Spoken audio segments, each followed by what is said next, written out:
Nous sommes dimanche le 24 mai, du moins si c'est la journée que vous avez choisie pour écouter le message que j'envoie hebdomadairement maintenant depuis plus de 2 mois. J'ai lu une nouvelle dernièrement qui m'a un peu surpris et à la fois non. Ça dit ceci, le titre était « Le COVID-19 sourit aux millionnaires ». Alors, je me suis empressé de lire et ce que j'ai trouvé dans cet article-là, c'est entre autres Mark Zuckerberg, le fondateur de Facebook. Ses revenus ont cru de 25 milliards en 2 mois. Cela représente une hausse de 46% de sa richesse. Jeff Bezos, fondateur d'Amazon, lui a permis de s'enrichir, la pandémie lui a permis de s'enrichir de près de 35 milliards de dollars en 2 mois, une augmentation de 30% de sa richesse. Elon Musk, fondateur de Tesla et de SpaceX, sa valeur s'est appréciée de 48% pour atteindre 36 milliards de dollars. Wow, c'est pas peu de choses. Alors que quand on lit d'autres nouvelles, on voit que les taux de chômage actuellement explosent dans tous les pays atteints par le coronavirus. Nos portefeuilles d'actions pour nos retraites sont en train de s'effondrer. Je ne veux pas vous faire peur, mais c'est la réalité actuellement. J'ai une mauvaise nouvelle pour ceux qui s'enrichissent aujourd'hui. C'est pourtant une vérité que tout le monde connaît. Quand tu quittes cette terre, tu n'emportes rien avec toi. Que tu aies un sou dans tes poches ou que tu aies 100 milliards de dollars dans ton compte en banque, ça va rester ici. Bonne nouvelle cependant pour toi qui crois en Jésus-Christ, pour toi qui as donné ta vie à Christ et qui crois en lui de tout ton cœur, de toutes tes forces, de toute ta pensée, de toute ton âme. Eh bien, la richesse des chrétiens est dans les cieux et n'est aucunement affectée par la pandémie. Jésus l'a dit, amassez-vous des richesses dans les lieux célestes et non pas sur cette terre. On a été avertis d'avance.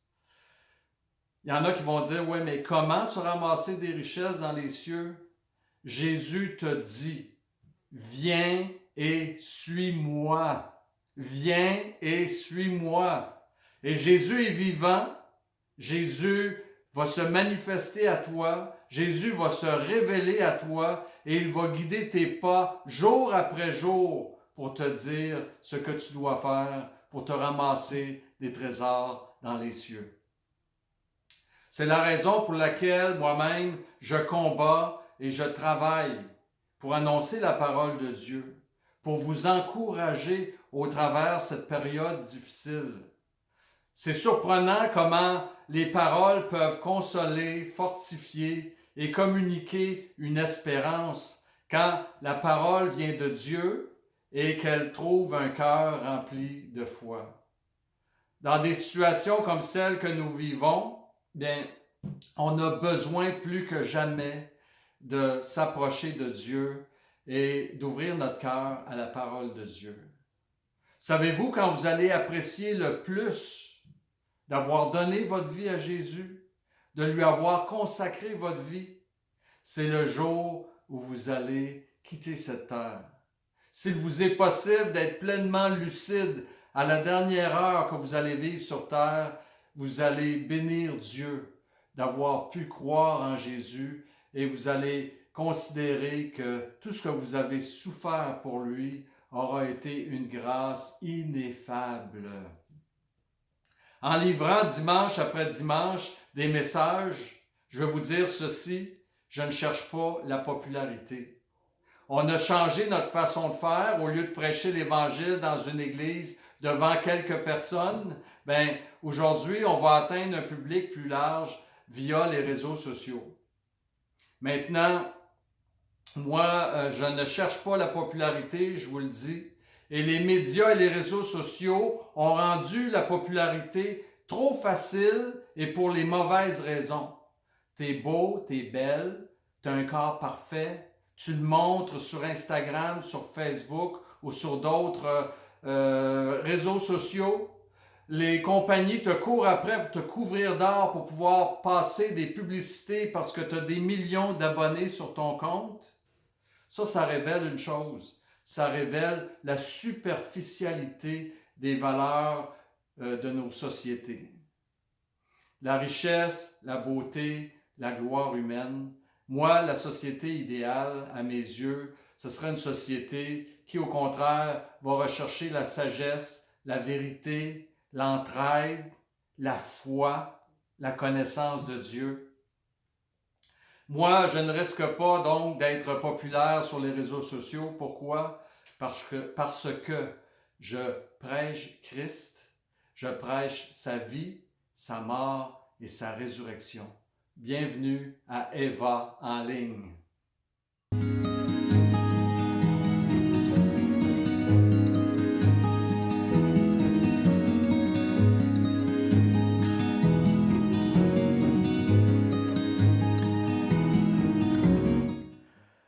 Bienvenue à l'écoute de la parole de Dieu. Je veux encore remercier aujourd'hui tous ceux qui nous encouragent, moi et Michel, par des courriels, par des appels téléphoniques, même par des visites sur le perron.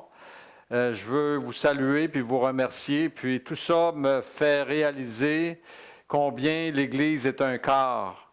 Même si on ne se réunit pas physiquement, il reste qu'il y a des liens étroits entre nous. Ces liens sont dus à l'amour de Christ pour nous, à notre foi commune en Jésus-Christ et au Saint-Esprit qui nous habite, chacun d'entre nous. Il y a un seul esprit, mais nous sommes plusieurs membres du corps, mais ayant le même esprit en nous. Alors, je veux donc tout simplement commencer ce message en vous disant qu'on a besoin les uns des autres. J'espère que vous n'êtes pas en train de vous habituer à vivre l'Église seul à la maison. Ce n'est pas le plan de Dieu pour nous, c'est le plan de Dieu pour personne. Nous avons besoin les uns des autres parce que nous formons un corps, nous qui croyons en Jésus-Christ. Je veux vous dire que quelle que soit notre position dans le corps, nous sommes tous importants et nous devons tous être fidèles au poste ou à notre position, celle que Dieu nous a donnée dans le corps. Je trouve que Paul a utilisé une image exceptionnelle lorsque, dans Corinthiens, il a introduit cette notion, cette parabole, pour expliquer comment doivent fonctionner les membres de l'Église en communauté, en utilisant le corps, l'image du corps. Par exemple, je sais qu'il y a beaucoup de membres dans les églises qui se sentent bien peu importants. De toute façon, qui que nous soyons dans l'Église, nous sommes appelés à des petites choses. Nous sommes appelés à être fidèles dans les petites choses. Donc, il y a beaucoup de chrétiens ou de croyants qui se sentent inutiles dans l'Église, parfois même au point qu'ils abandonnent l'Église parce qu'ils disent « à quoi ça me sert d'être là? Je suis utile à rien. » Je veux vous dire ceci, c'est qu'en rapport avec l'image que Paul nous donne dans 1 Corinthiens, même la petite orteil qui semble inutile est importante dans le corps. Tous les membres du corps, que ce soit les doigts, la main, les bras, la tête, le cœur, les orteils, les jambes, tout est important dans le corps. Et on n'a qu'à penser au fait, à une chose, en fait, c'est si on se fait couper la petite orteil que vous pensez être peu importante, comment va réagir le corps? Ça fait mal. Essayez même pas ça. Une simple coupure nous fait mal. Et d'ailleurs, ce que je trouve extraordinaire dans le corps, c'est que toutes les parties du corps, quand une partie est en difficulté ou si jamais quelqu'un veut vous couper la petite orteil, vous allez voir que toutes les autres parties du corps vont tout faire pour défendre la petite orteil.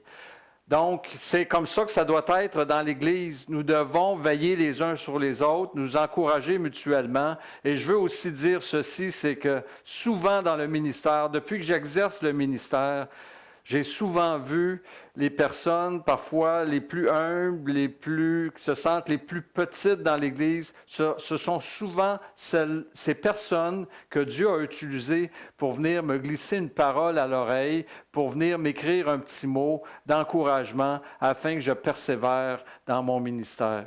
Alors, je veux dire merci à toutes les parties du corps, puis tenons-nous les uns les autres ensemble, restons unis et prêts au jour du déconfinement, au jour où on dira que les églises peuvent se réunir, tenons-nous prêtes à nous lever comme un seul homme pour venir continuer à faire l'Église. Dans le monde actuel, nous sommes plutôt conditionnés à ne pas avoir besoin les uns des autres. L'autre dérange. Ma vie est trop importante pour que je m'intéresse à l'autre. Ma vie est trop remplie pour que j'aie le temps de m'occuper de l'autre. Je pense souvent à Jésus qui a sacrifié sa vie pour nous à l'âge de 33 ans. Jésus n'a pas attendu d'avoir 75 ans, d'avoir vécu sa vie, puis là, il arrive à 75 ans en disant « Bon, ben là, je peux donner ma vie pour eux autres, j'ai vécu ma vie. » Réfléchissons ensemble. Jésus a donné sa vie à 33 ans. Il n'a fait aucun cas de sa propre vie comme si elle était précieuse. Jésus venait pour donner sa vie et il reste un modèle pour chacun d'entre nous. Nous devons donner notre vie les uns pour les autres et nous devons donner notre vie à Christ. Si vous dites « Ouais, mais j'ai l'impression de perdre ma vie », bien c'est ça le plan de Dieu.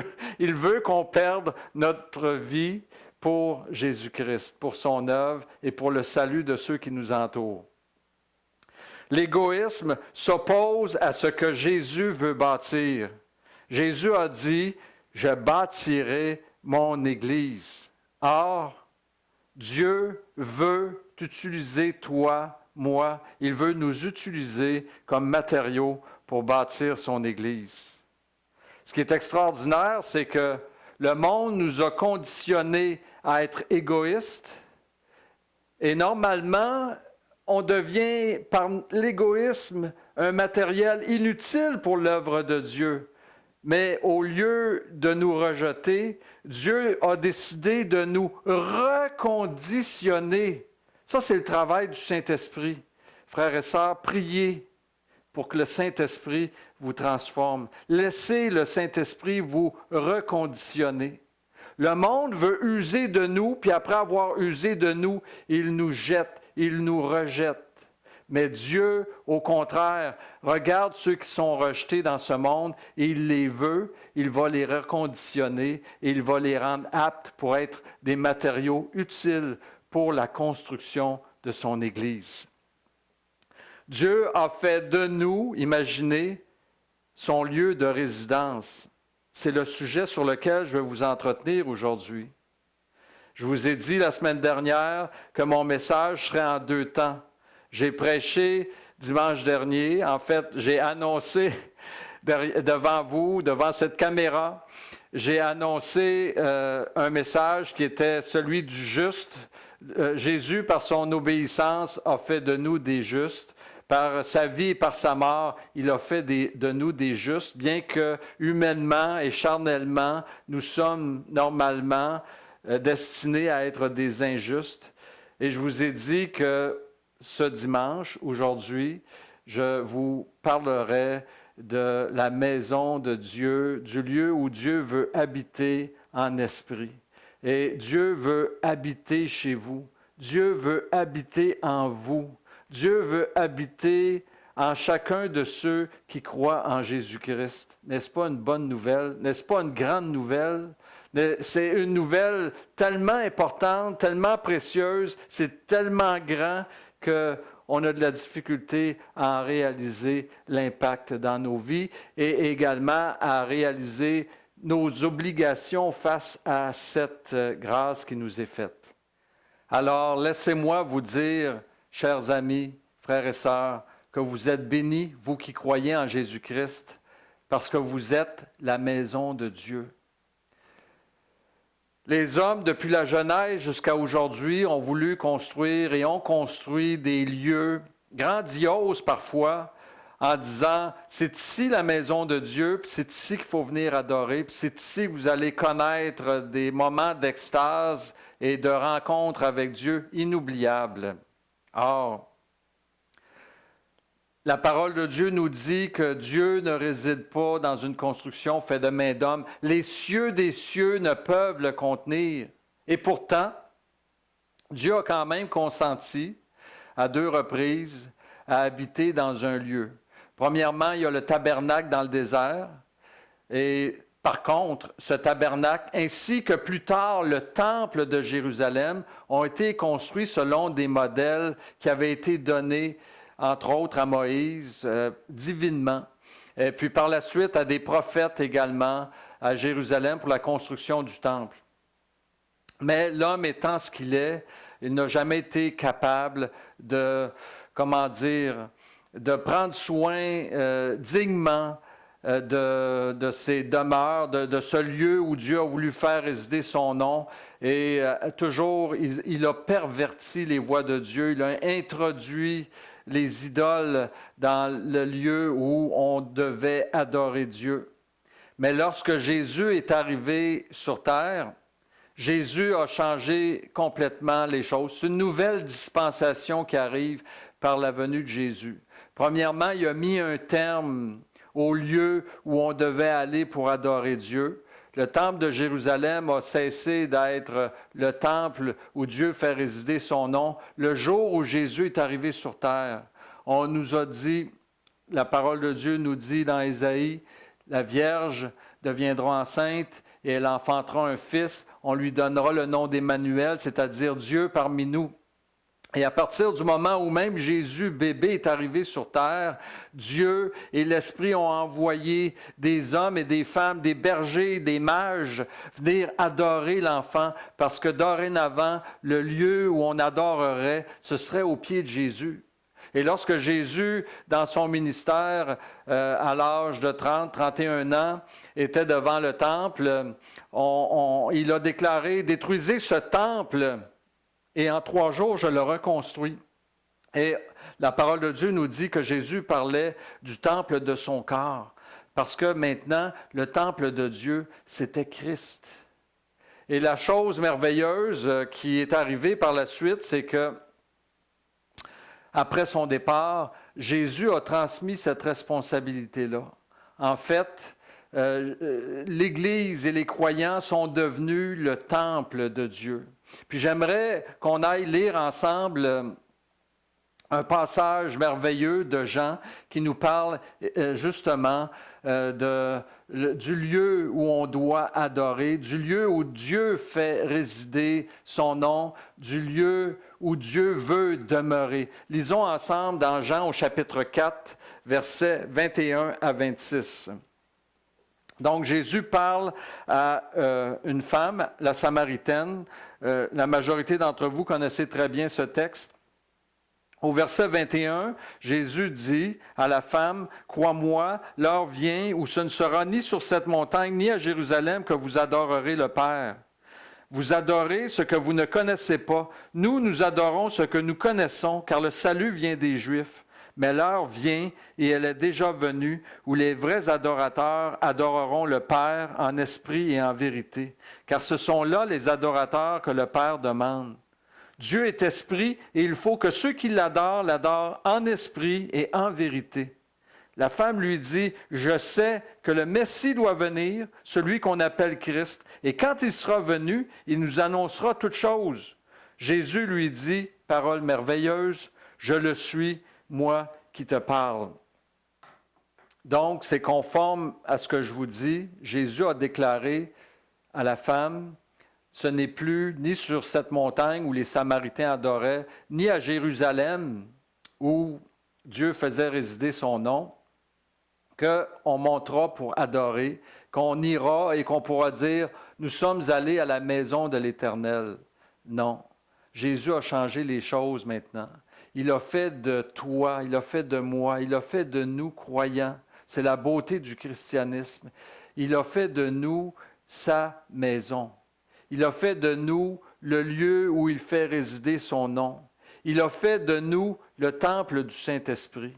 Et j'aimerais, pour terminer ce message, lire avec vous ce passage de Paul dans 1 Corinthiens au chapitre 6, versets 19 à 20. L'apôtre Paul dit, « Ne savez-vous pas que votre corps est le temple du Saint-Esprit qui est en vous, que vous avez reçu de Dieu et que vous ne vous appartenez point à vous-même?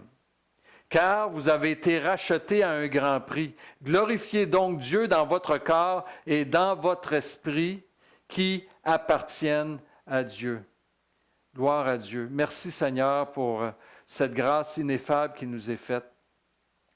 C'est quelque chose de tellement intime, de tellement près de nous, que parfois on n'en saisit pas la valeur. On voit la laideur du temple et on ne voit pas la splendeur de l'intérieur du temple. C'est un peu comme le tabernacle dans le désert. Je vous dirais que c'est cette construction qui représente le plus le croyant et même Christ en même temps, lui qui n'avait pas l'apparence pour attirer les regards. Et le tabernacle dans le désert était construit bien simplement. Le revêtement extérieur, c'était des pots.